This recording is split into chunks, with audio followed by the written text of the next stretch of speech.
the importance of early detection.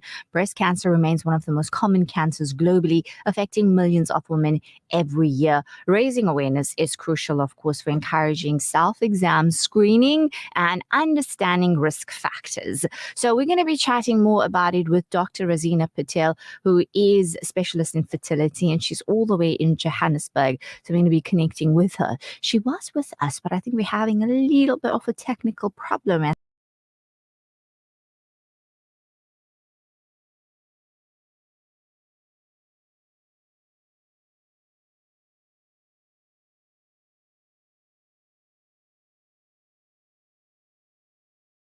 Accounts for approximately 1 in 4 cancer cases diagnosed in women worldwide. And in 2020, breast cancer resulted in 685,000 deaths worldwide.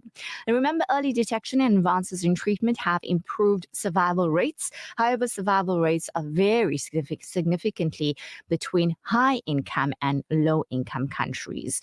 The World Health Organization emphasizes that increased awareness, regular screenings, and improved healthcare access could prevent a significant number of deaths. So we're going to be chatting more with her in a bit. She'll be joining us shortly as soon as we connect. But did you know, of course, this is the Urban Woman Show, but did you know that men also suffer from breast cancer? Yes, indeed. So stay tuned as she sheds more light on that. We're just going to connect with her. We'll be back in a bit.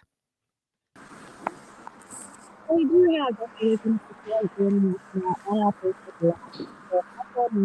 remember, if you have any questions, then you are most welcome to drop them. Assalamu alaikum, Dr. Razina. Welcome back to Urban Woman.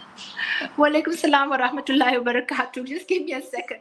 I feel like I'm all lopsided here. Not a problem. It's these earphones that have made. Give me a second. Not a problem. There we go. Connect with you. Thank you. Yeah. So I hope this thing makes a difference, because I hear there's quite a bit of echo when we speak. There is. Thank you so much for that. Indeed, it's so much clearer and nicer, and it blocks out the background noise. Now, we're talking about breast cancer as October is all around cancer awareness.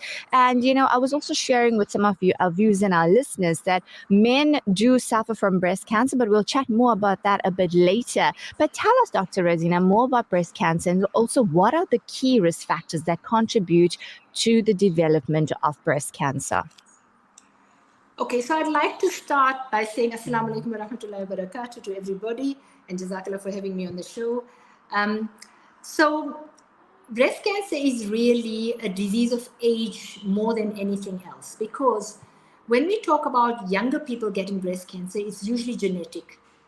So if you have a family history of breast cancer or colon cancer, those can run on the same gene. So if you have a first degree relative, mother, grandmother, sisters, aunts, well, we do know it happens in men, as you said, but let's keep it to ladies for now, just because we are usually talking to our mothers and sisters about it. And it's rare in men, so you're not going looking for your uncle, you are going to speak to your aunt. So, Bismillah, if you have a family history of breast cancer, then you should be aware of it, and the person who has the cancer should be asking her doctors whether she should be doing a gene test, because it's not typically a disease of younger people. And if you're looking for risk factors and you're saying, don't eat this, don't sit in the sun, these are not real risk factors. I'm saying that we start looking for things that we think we can control. But breast cancer isn't so much about control, it is so much about what's in your genes.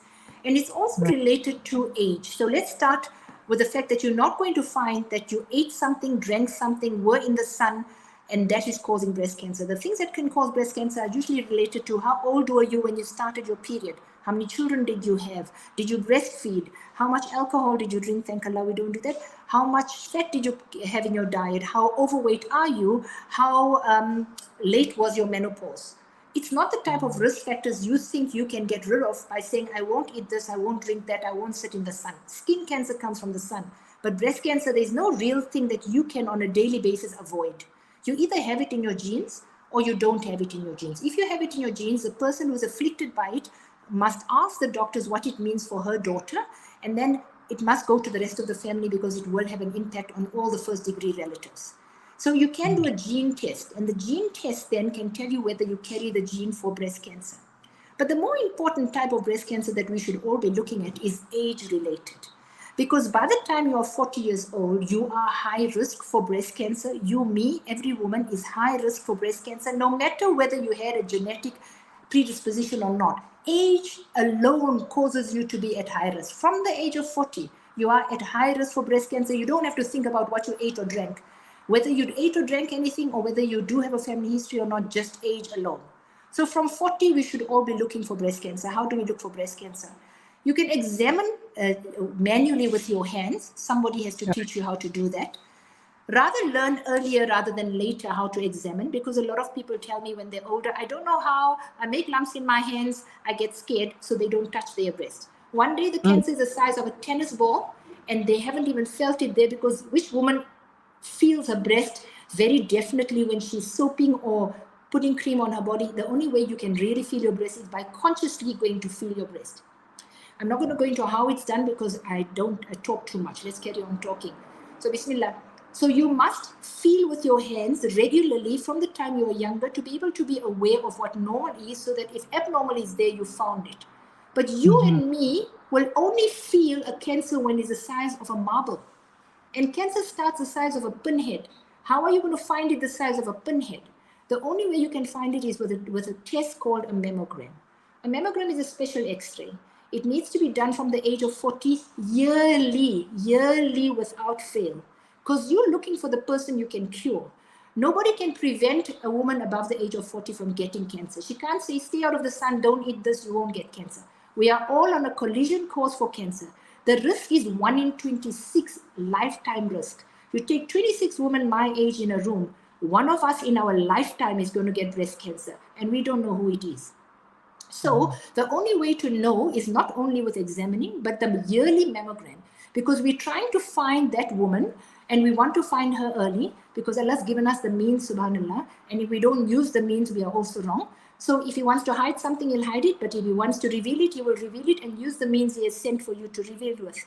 So you'll find the pinhead, and the pinhead is curable. But the one, the golf ball size or the tennis ball size, that's a death sentence. Allah knows why we miss some. Sometimes we see one. Sometimes Allah knows why we are in advanced cancer and why we are not in an advanced cancer. But 1 in 26. If I tell you, if you go to Checkers every day, there's a 1 in 26 times, or 26 times one day you're going to get hijacked for sure. Will you go to Checkers? You're not going to go. Meaning that 1 in 26, if you sit with 26 women, one of you in your lifetime is going to get cancer. Which one of you is it? Now, what people say, I went to do my mammograms, I got cancer. The mammogram gave me cancer. No such thing. The mammogram found the cancer that was there when it was small, subhanallah, with Allah's grace and mercy. Instead of waiting for it to be the marble size or the tennis ball size, in which case you would have to have a mastectomy. Sometimes we don't even do a mastectomy, it's too big, we can't remove it, so then we do the chemo because it's now already in your bones and your blood and your brain and your liver. So mammograms are important from the age of 40, yearly, unfortunately. People say the mammogram gives you cancer, it doesn't. Why? The radiation from a mammogram is equivalent to a long-haul flight. You go from here to Saudi, or you go from here to England, you did one mammogram, but how many times in a year do you go? How many times in your life? Why are you scared of a mammogram that's going to save your life, essentially, right? So we overthink things, and then we also want to do these other thermo mammograms, which aren't good enough. You do a regular mammogram, you get the right answer, you sleep easy, you don't get cancer from the mammogram, but you are already at risk of getting cancer. That's why you're doing your mammogram, bismillah. So don't look for ordinary things, look for genetics, number one. And if you have a genetic predisposition to a cancer, somebody in your family has, you must start your mammograms at the age of 35 or 10 years before your relative had the cancer. Otherwise, everybody does self-examination and everybody gets a mammogram from the age of 40. So important information, and so important for us to know our genes. Any lifestyle, you said we can't prevent it, but any lifestyle advices for us women, before we hit 40 or are we entering 40, things like that? What would you say, Dr. Razina? Okay, so, there's lots of things in our environment and we don't know exactly what impacts. When people say they give chickens estrogen, when people say that we shouldn't be taking injectables for weight loss and we shouldn't be taking preservatives in our food. We all understand that we have lived our lives and we have taken life on with very many risky activities. And so, simple, pure ways of eating and living are important. Take your vitamins, sleep well, have a healthy diet, less sugar, because if you're thinking about all these other things, like I said to you, the preventable things are not in how you live, it is how you Right. think and how you execute. Okay. Okay. So there we go. Lifestyle is so important. And I think we have to get away from, the convenience of life. And as you said, eat healthy, exercise, cut down on that sugar, all the sweet tooth lovers. But wonderful advice that you're sharing with us. And I think just, for the benefit of our male listeners who didn't know, and like I didn't know, that men also could experience breast cancer. Maybe if you want to just touch on that a little bit. We know it's rare, but just for the benefit of us all. Thank you. So the way Allah Ta'ala has designed us, mashallah, is that we all have breast tissue that is in its primitive form. So men have breast tissue as well. And the thing that makes the breast tissue become breast is the estrogen hormone that it comes in when we start to menstruate. So men have the latent sleeping breast tissue in their bodies, and that's why when a cancer can develop in that breast tissue. So if a man, they have nipples, but if they're not overweight, but they see growth of breast tissue, they must take it to see a doctor, particularly if it's hard and firm. Cancer doesn't need to be painful. Let me bring that in again. So when the woman is saying, I have pain, so it's easy to cancer, I'm saying no, and it won't call you to it. You have to go looking for it. So all I'm saying is if a man has a lump that is not painful, and if he sees growth behind his nipple that wasn't there before, if some men are overweight and they have bulky breast tissue because their fatty tissue makes estrogen, that's different. The man who's always known that he's got bilateral. Also, cancer doesn't often start in both breasts at the same time. So if you see one side changing compared to the other side, then that man is saying what is going on here. Whereas if he's overweight, he might think of it as that it's just because of the weight. But again, just for the ladies, also cancer is not painful. Thank you so much for this valuable information. I think it's so important that we know our bodies. And as you said, how can we know if there's something abnormal unless we know our bodies? And it's so important, I think, to get in tune with our body, mind, health, and to live more consciously. Jazakallah khair, Dr. Razina, for sharing this information. Knowledge is certainly power, and you do such an amazing job in enlightening us. We wish you a lovely day further, and until we connect again, Assalamu alaikum wa rahmatullahi wa barakatuh. Hazaman Fadli Rabi for the knowledge and for the opportunity. Walaikum salam wa rahmatullahi wa barakatuh.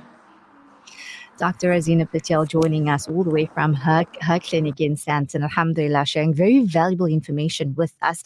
Ladies, pay attention to your bodies. Ignorance is not bliss. As we always say, knowledge is power. So do know your body. And especially if you're hitting the age of 40, take those mammograms very seriously. And remember that if there is breast cancer in your family, so genetically find out, do your test, as she said, at least 10 years before your relative did get it. May Allah Azza wa Jal keep us all in the best of health, of course, and we have to do our part by living in a healthy way. So eat correctly, try and exercise, cut down on that sugar, as we've just heard. Time for the break. I'll be back with you in a bit. Stay tuned. This hadith is sponsored by Ashraful Aid.